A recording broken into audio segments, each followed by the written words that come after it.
Good morning. Let's see, are we live?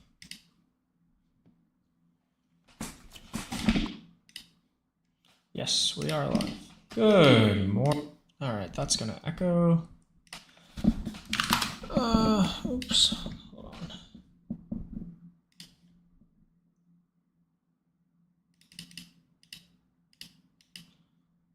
Let's get cracking. Open up the things I normally always open. We've got voting. How many we got? 5 submissions? Oh, one of them's myself.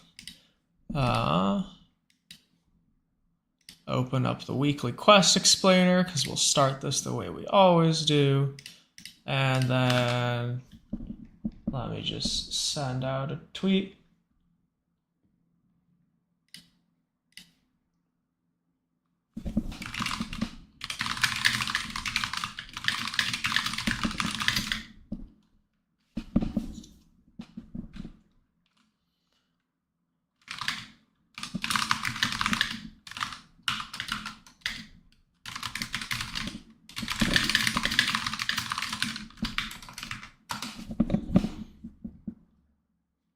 Or, well, let's see.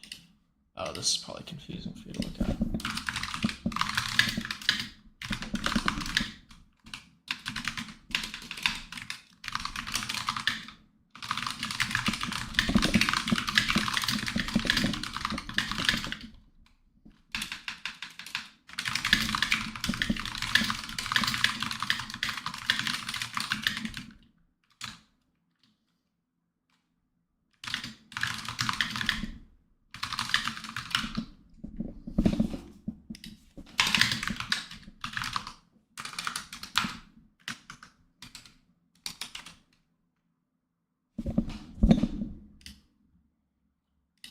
All right.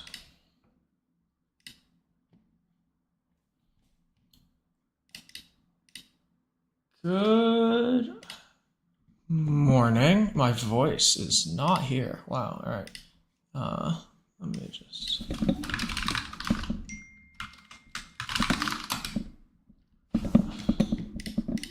Make sure I'm signed with the right wallet. Cool. All right. We're back on Joke Race. We're looking at another weekly quest, and I need to mute my phone and a bunch of other things. Cool. If this is your first time here, welcome. This is the Bytexplorers. We're a group of 330. How many are we now? 332 data experts, or either data experts or people learning data, specifically crypto data, if that wasn't clear. And one of the things we do is a bi-weekly quest where people submit their work and then people kind of vote on each other's work's quality. It's a good way to kind of get feedback on your work. You can submit your work at any time. Anyone can submit. You can resubmit your work as well if you want to go for a higher score. So it's really a very low stakes way of getting your work out there, getting feedback, and getting opinions. So anyone can submit their work. This is one that I submitted with like a dashboard and that's new. Dashboard and like a thread and whatnot. And the voting criteria commonly found here, again, you're scored on novelty, completeness, and transparency. Right? And novelty is kind of just like, for this given topic, like, were you just very surface level, or like, did you go all the way through with like good research questions and you made the dashboard or report or something really easy to follow with good insights? I think maybe there should be insightfulness. I don't know if novelty feels right to me anymore. I think originally when we wrote novelty, it was about like who covered a top, like how many times has this topic been covered, but that's just so hard to objectively know. Completeness, this is kind of like the depth of your dashboard, or complexity maybe is better than completeness. But yeah, it's either a single query or chart, or in-depth single query and chart, or it's a simple dashboard report model, or it's a complex dashboard report model. Transparency, basically, you're either open source or not, and you've either given a good thread or article or video about it, or you haven't. In total, these are multiplied up so that we get to our 64-point total as the maximum, and you can earn rewards based off of your tier of score, right? So ultimately, you see people with guild tokens. You got Paul up here, who submitted a ton of different dashboards now and guides as well. So he's earned 285 guild tokens. There's other quests as well, such as answering questions at Farcaster, but we will not go into that. All right, so we got 5 submissions this week. I'm not going to vote on mine, but I'll give my thinking on mine. So Zora and Uniswap, or not and Uniswap, Zora did an extension of their token where every like NFT that you create on Zora, you could have like a mint period for it, and then after the mint period, it becomes an ERC20 that's tradable on Uniswap. And I think some of the ideas here were just like secondary markets for NFTs have maybe not been efficient, and like people still just prefer trading on Uniswap more than anything else. So I think it's an interesting integration. There's a bit of complexity in terms of like how these contracts work, and I actually wrote a guide about it. Where is it? This one, how to navigate contract code as an analyst. I actually walked through Zora's contracts here in like a very, very step-by-step methodology. So if you're curious about how the contracts work, you should read this. And yeah, I think, again, this is a very standard dashboard style layout where it's like, I have a bunch of counters on top that measure like the main actions, the main people doing these actions, and then the main value of these actions. And then I like to always have a summary table when it's something like mints or trades or whatever, to kind of let me see all of the collections at a high level and like easily click to, for example, this takes me straight to Zora's mint page. And yes, I did add my refer, so I do earn referrals for this. I think I've actually earned like 0.2 ETH in referrals from this dashboard, which is like $600 actually. So goes to show, if you think about it, like just creating a dashboard, if you create a dashboard for a protocol that has a referral system like Foundation or Zora, then you should make sure that when you hyperlink, you include that referral so that you as an analyst can earn a lot more. So a bunch of summary stats here I'm not going to go into. This is named mostly just because I know that people really enjoy searching things. I have a summary by blockchain because it's multi-chain, and then, you know, a few what you would expect typically as like ETH volume, mint volume. As you can see, they did very strong during launch as always, and then we'll have to see if activity picks up. I had one research question here, which was just like, what percentage of trades are coming from Zora's interface versus Uniswap or others? And I actually see others picking up a lot here, which either means that it seems very weird that I see almost 0% Zora. So my guess looking at this is that Zora deployed a new contract that I have not included here. And yeah, that is part of the life of being an analyst. Devs will just deploy things and then you have to just find out about it. So this is actually wrong, but viewers wouldn't know it's wrong. I just know it's wrong because as a gut check, I'm like, there's just no way this is right. But I'll go back and fix it later. And then yeah, summary of collectors. And then also because it's a collections kind of dashboard, I always like to add like a deep dive where you can put in any address and see specifically like its price, its like trading volume, and all of that good stuff. I think it's actually missing some data now. Anyways, as per usual, I made this dashboard 2 weeks ago, and sometimes the data breaks, and then I got to go back and fix that later when I have time. or whenever the Zora team wants to go and pay out a bounty. So I would say there's some clear research questions here in terms of understanding the top collections and being able to quickly find and mint them, understanding like how much volume is being driven by what interface, and like how specific collections are trending. It could definitely go deeper. I'm not saying this is the deepest research questions. I think there's a lot of interesting other research questions you could dive into here about like which of these mints like had more secondary than primary, or had more primary than secondary, or never made it to secondary because it didn't cross the threshold. Like what are the behaviors there? You know, I think that's all kind of interesting stuff to dive into as like further research. I see someone put a chat. LOL. Oh. But yeah, I'm not going to grid my own dashboard. I'm going to let someone else go and vote on it. You can see I did a bit of a thread over here as well. And you'll notice that in this thread, I did not just say, hey, Zora dashboard, link in second tweet. You know, like that's like don't do that. I went and tried and tell a story around like, okay, like these are summary stats, but like, why does Zora care about launching this new product? How should you be comparing things? Like I tell them, hey, compare the mint and secondary ETH columns. And then like I have some thoughts about like pump.fun versus Zora, et cetera, et cetera. And then I link the dashboard, you know, like I would say this is a pretty good explainer. Again, it could go much deeper like I did do with this article later. But yeah. All right, that's my own work. What do we got? We got margin 5, our sharples. Ooh, okay. Oh, joke race. I need you to fix your hyperlinks so that they link out. Target equals blank, please. All right, since this is something I don't know and don't really understand, then I will look at the tweets first. 1 out of 10, I like seeing that. First Solana dashboard, margin 5.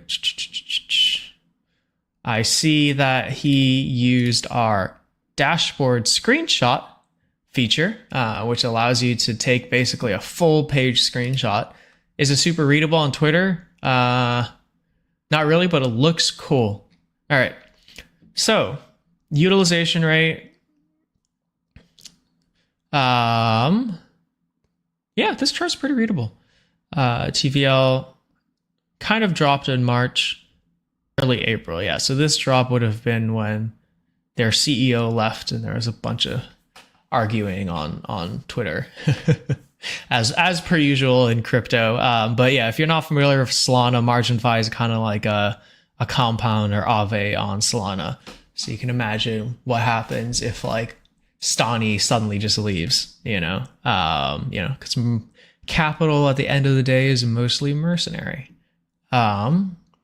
But this does get into, do I want to get into this? Okay, well, we'll come back to it. Something I've always been curious about is like depositor stability as a metric. Like it's like, sure, margin fi or Aave have XYZ TVL, but like how much of that is like actively moving during key events such as liquidations or price movements or like events like the CEO leaving versus how much of it just does not move no matter what, because that kind of gives you a sense of the liquidity or risks of the solvency of the system. You know, this is kind of like a very common metric within like liquidity risk inside of a bank. It's like, you know, you kind of do a bit of a markdown on different types of assets of like customer deposits versus like loans or whatnot, to kind of know how stable your capital is.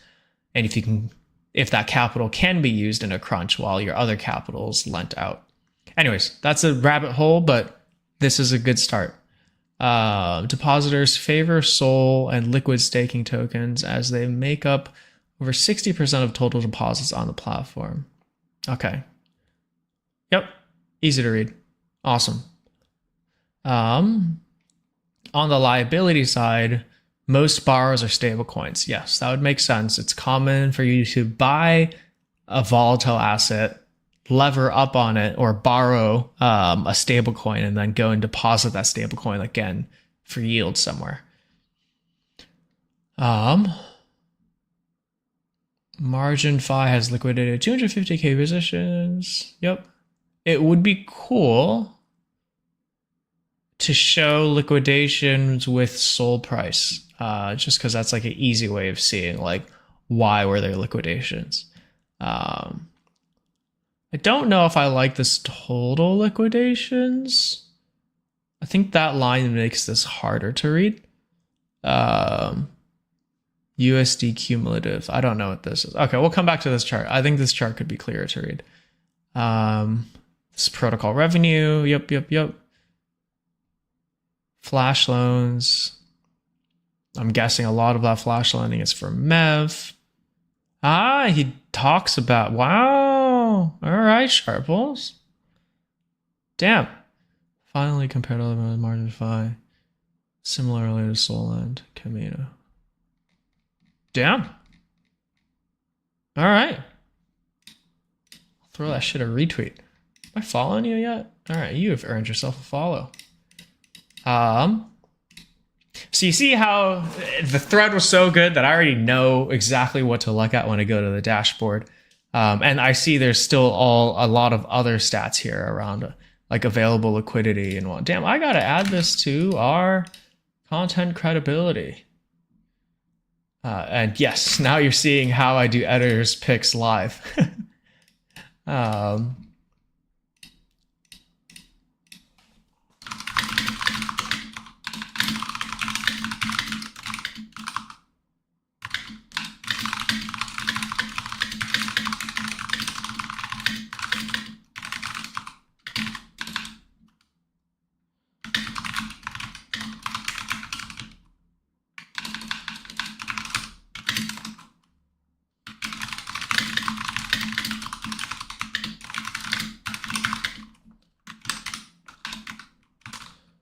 Salute doesn't show up on Windows emoji search. All right, well, does it show up here? Here we go.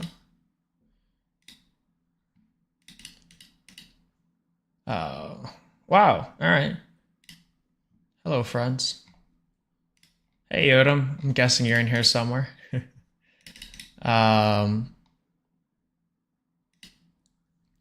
Let's see. Where was I? Yeah. All right. Amazing Dash. All right. What did I think? I think there was only a few charts.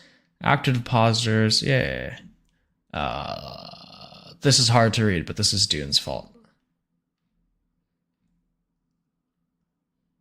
When you have an extreme value like this, sometimes it's worth showing just like a last 30 days instead of the full history. Hildeby does that a lot. I think it's like, because otherwise it's like, yeah, I can see there's this big change here, but I have no idea what's happening recently. But that could also be a Dune feature we add to like easily scope into dashboards or into charts by time. Yes, okay, this one, cumulative insurance fee. Failed liquidation calls. Oh, did you end up removing?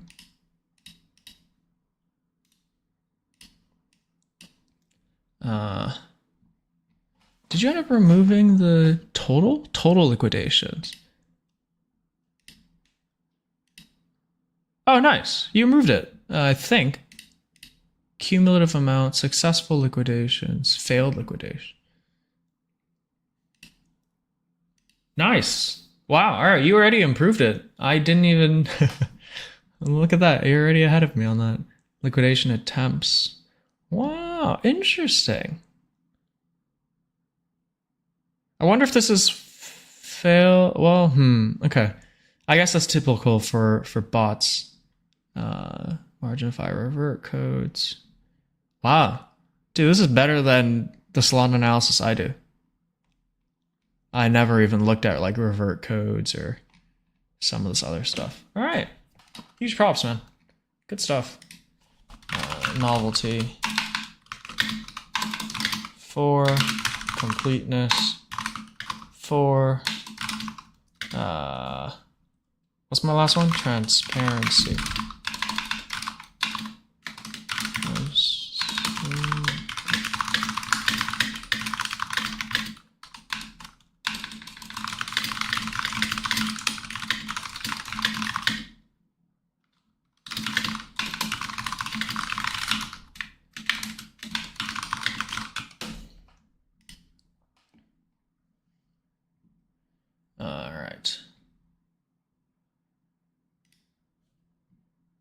Can't wait for the day where I don't have to click and sign messages or sign transactions. I see someone sent a chat. It would be great if there was a dashboard for margin fi deposit yield. Yeah, Noah, maybe you want to reach out to Sharples here and put out a bounty from the foundation. Wink, wink, nudge, nudge. I don't know if he was already paid by the margin fi team to do that. All right, my personal. All right, typically I do not click on Google Drive links. However, I know that this is Yodam, so I will click on it. You're better off uploading it on either Notion or like HackMD or something, just because most people will not trust Google Drive links, or just like sharing it as like a Google Doc is even easier for me to trust. Because someone actually did try to hack me through Joke Race. Like they submitted a drive with a random like description, and it was very clearly like a download file. And I was like, come on, you're not going to get me with that. But like, that's crazy that they even thought to try that. Like they found this random data community and was like, oh yeah, I'll try to hack him, fish him through a submission. Anyways, wild stuff. Okay. So I know that I've already given you feedback on this. Let's see, learned a lot.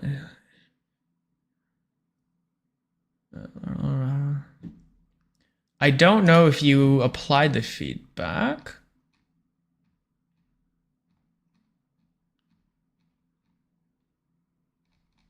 Okay. Let's go through this step by step. So this is a deep report of Mt. Gox, which went bankrupt back in 2014, before I even was in crypto, honestly. I didn't even buy crypto yet back then. I was a consultant back then. Jesus. I like the key takeaways.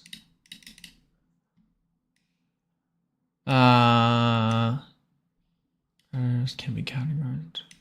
Top 1%.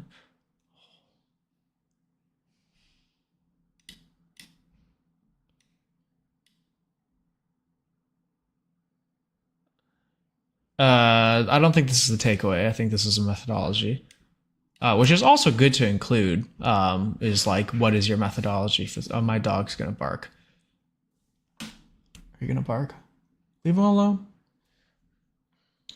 I don't know. Can you guys see my dog? Oh yeah, you guys can see her. The silent majority plays a crucial role in predicting. Okay. Let me see. I mean, some of these are very factual in terms of just like, this is what happened. Some of these are like takeaways that need data backing them. I think like this one and this one. It's a little hard, I think, for me to balance / believe like the facts versus the research takeaways. I think there can almost be like a context of what happened, and like interesting insights, and just like make it as simple as possible to understand like what happened, what methodologies did you use to do your research, and like what did you learn. Like honestly, in some ways, like a research paper like abstract is a good inspiration, where it's like they kind of put everything. Like what was I looking at recently? I don't know what this one is. Oh yeah, I was looking at something about graph language models. But there's like abstracts very commonly have like some sort of context, a research question, their methodology, and then they have like what they learned, like this is really easy to read. Obviously not expecting everything to be like that, but again, I'm being critical because this is the first thing people are going to see. It needs to be really clear to hook them in. Otherwise they're going to see 22 pages. They're not going to want to read it. All right.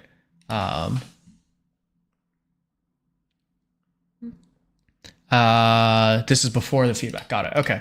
All right, then I might reshare my feedback that I did in Yodam got some early feedback because he shared it in the Bytexplorers chat, where I am usually pretty responsive. I'll put my feedback in here. We'll add a score. Okay. Introduction, history, announcements, studies, key conclusions. Yeah, good caveat. Yeah. Okay. Historical review. I like the timeline. This research will analyze the market's reaction to four.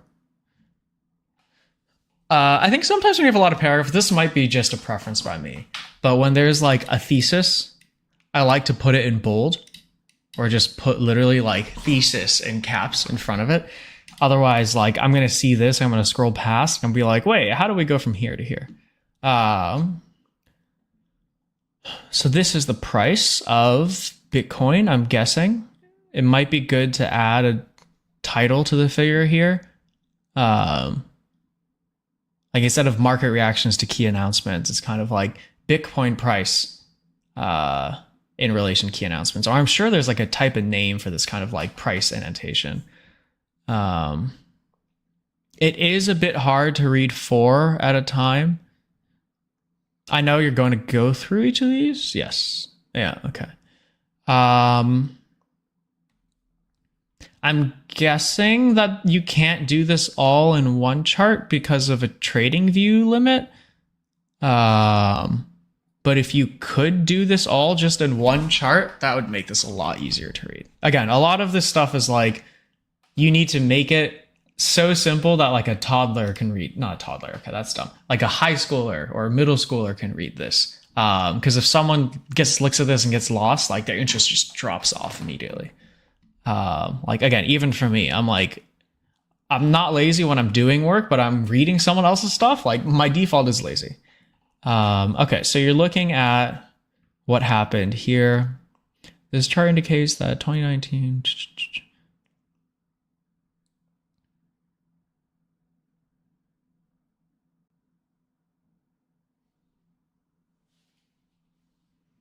I need to know the thesis, like very clearly. Our first case, this announcement was well received. This is notable. Sure, it's March 2019. What year am I looking at here? March 2019 was part of the accumulation phase.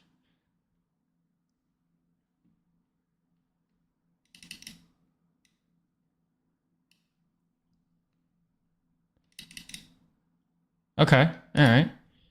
Fair enough. 2021. What happened here? So here you're starting with context. Here you start with the announcement. Okay.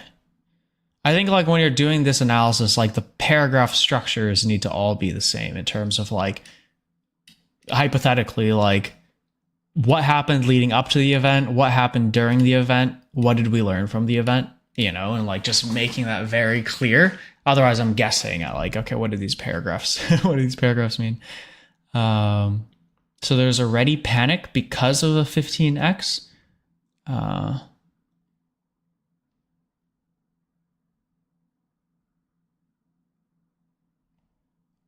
And the compensation plan got approved, but it didn't move things up. Or people wanted to wait. Or they thought that it would sell off is what you're saying.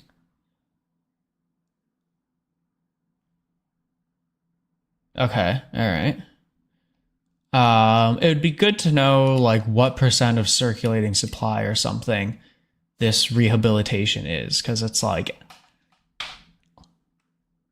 yeah, I don't know if it's possible to know the limit orders of the time, but kind of being able to know like, oh, X amount of Bitcoin, if you sold it all, like what does that do to the price? You know, because like if selling everything is like a 10% drop versus like a 1% drop, versus like a 0.1% drop, you know, that all means different things to me. So I think that kind of context is important.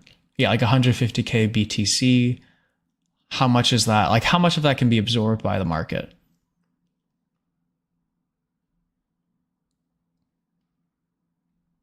Okay, and I think this is where I kind of mentioned one thing of like we're talking about events and then we're talking about zooming out and volatility. And then we go back to events. And my feedback here was just this was kind of out of place. Like I wasn't sure why this mattered. Before I conclude. So, okay, we have 3 questions. So now I expect that these questions will get visited later on in the paper.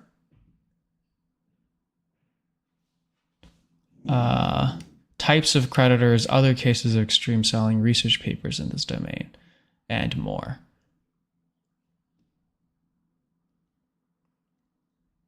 Okay, I can't tell. I don't actually know if it's tied to that. Breakdown of creditors. I remember this section I was pretty clear about in terms of like who's buying, who has what price. I think this was super easy to understand. Here we go. This is what I needed earlier. Impact of major crypto crashes. Like to understand the impact of 90. Like, so this is what I needed earlier to kind of understand like, oh, like that's why people were scared, you know? Because this doesn't tell me about like who is claiming or who's not claiming per se. Collapses, however, 95%. Yeah. How do large stakes influence Bitcoin performance? Okay. Social media, study 2. So what are we studying here? Our final 3 research reports on this topic. What's the topic? Impact of major crypto crashes on the market? Is that the topic?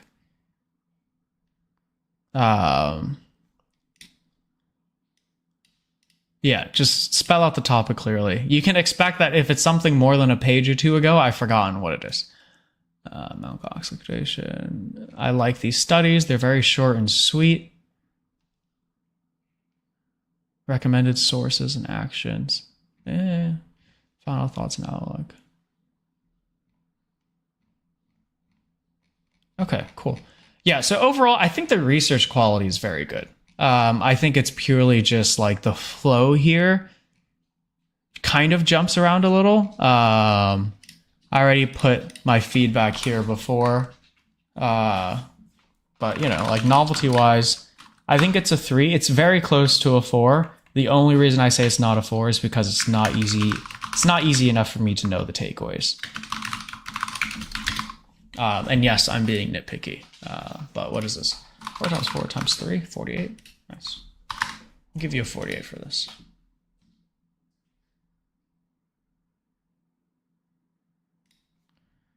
And we'll send this into. Okay.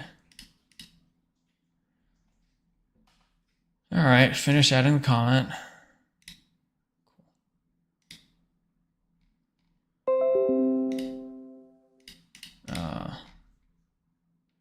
Site's bugged out for me. Where was I?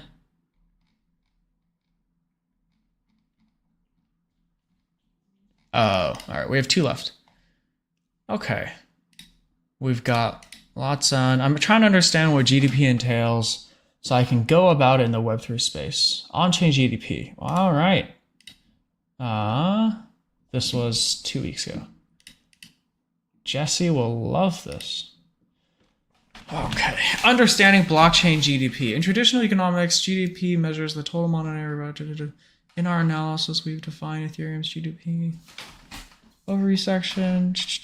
I think we actually had some GDP dashboards before. Do we? GDP. Yeah. Paul looked at on-chain GDP as well. So this might be an interesting. Anyways, we'll come back to it. Total Ethereum GDP, breakdown of GDP by categories, key metrics, top contracts. Daily GDP. I need methodology. I don't know what your methodology here is without clicking into here.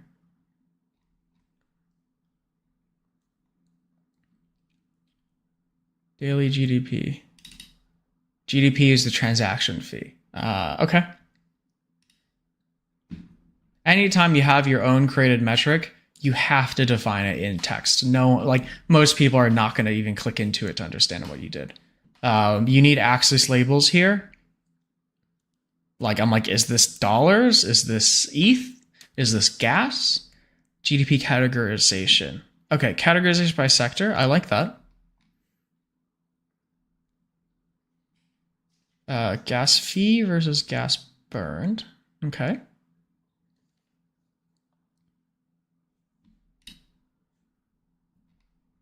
Let me just see what you use here. Gas that burned. Okay, yeah. Top contracts. Yeah, just add labels or add the thing. Okay. GDP top contracts. Cool. All right. So it's a good dash. I think a few comments. Yeah, I think Paul went a similar way. And probably my comments to Paul apply to you as well. Let's see. Oh, you did a tweet. What did you tweet? Decoding.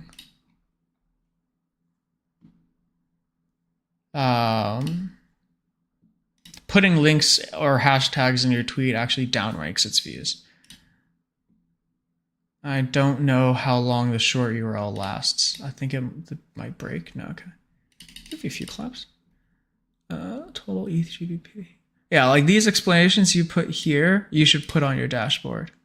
Or did I just miss it? You might have put it and I just missed it. Oh, transaction fees in USD. Yeah, you should put that down here as well. Or even put it in your description of the chart.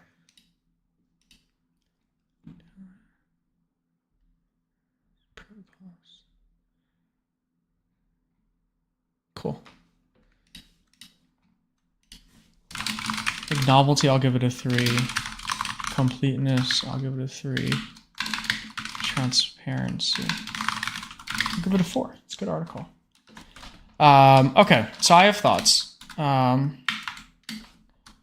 This is cool. I know the base team has always been interested in on-chain GDP measures. Paul has done some previous work too. Let me actually find, I know this is a bit lazy, but I'm finding the feedback I gave him because I think it applies here as well.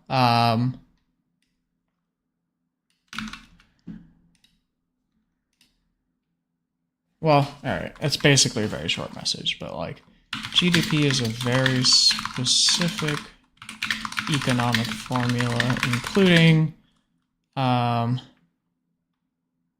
government expenditure, exports,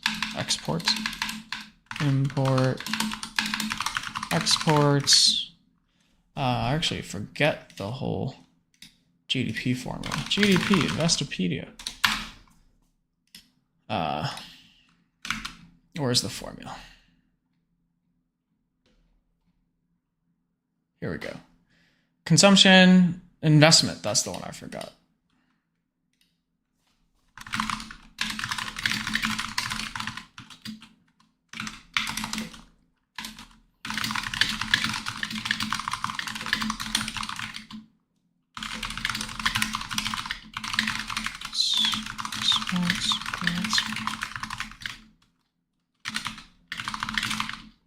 Consumption, government spending, and TBL through this. That would be a powerful dash or an article. Cool. Again, I think it's good. I think I'm stricter here because when you say GDP, people will have specific expectations of what that's measuring and what that means. And it's important to not then disappoint them. But it's a good dashboard. I do enjoy the dashboard. Add axes, add labels, please. All right, last one for today. What do we got? We have Moxie Dune dashboard. I need to... David.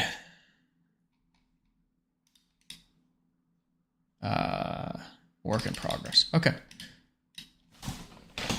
I think there was a Moxie dashboard that someone else shared as well. I keep seeing Jason share a Moxie dashboard. This one of these. Yes, I think it's this one. I'm sure you've probably seen this one, and I'm not saying that it's like, you know, immediately better. Fan stats overview. So this is token name. Man, I don't know enough about Moxie. Fan token. So each person or channel gets their own token, which can be sold, I'm guessing.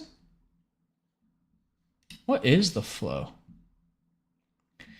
Good Lord, what the heck did you guys build over there? Fan auction, what the fuck?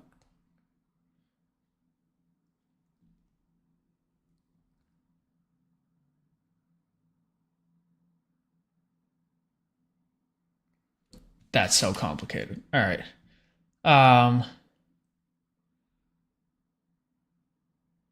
Section top 10 fan tokens of Moxie protocols. Okay. I like that you're giving me this context. You're giving me this unique among the top 10. Why only the top 10?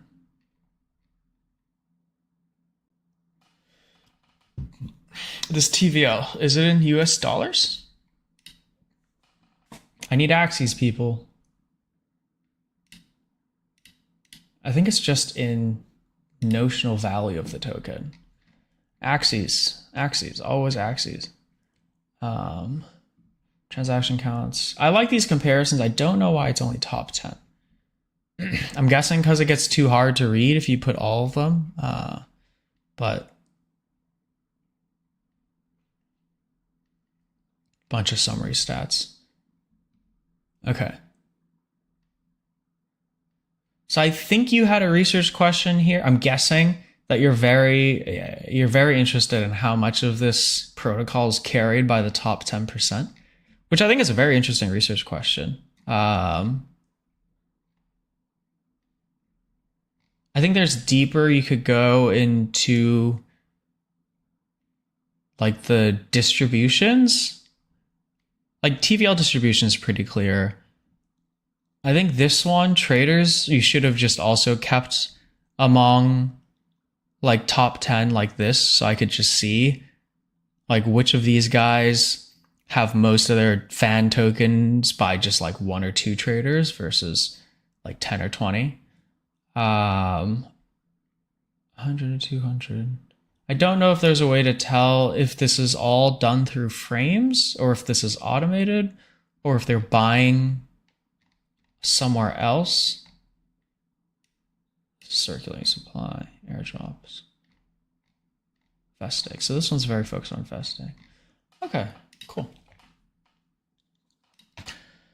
So novelty, I think it's a 3. We can still go deeper and clearer. Completeness.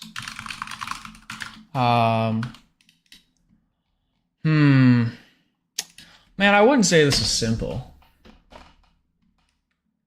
I definitely wouldn't say this is simple. Let me see. Oh, right. We have lineage now, which is broken because the query is old. I will send this to the dev team later. Anyways, completeness 3. or 4. It's complex for sure. Transparency. I think you get a 2 because it's open source. I can tell you have some interesting thoughts and questions around how much of the token activity is driven by top 10 tokens.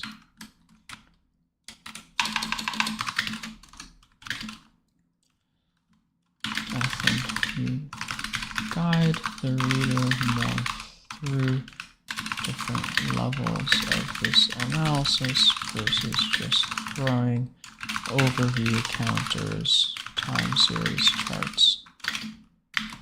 For example, could look at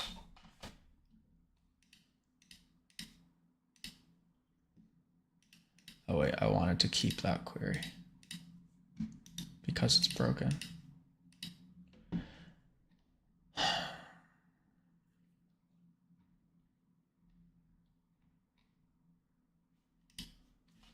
Channel and user phone tokens separately.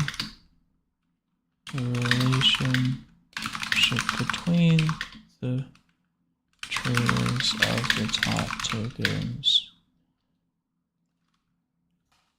If the top tokens have ever changed over time.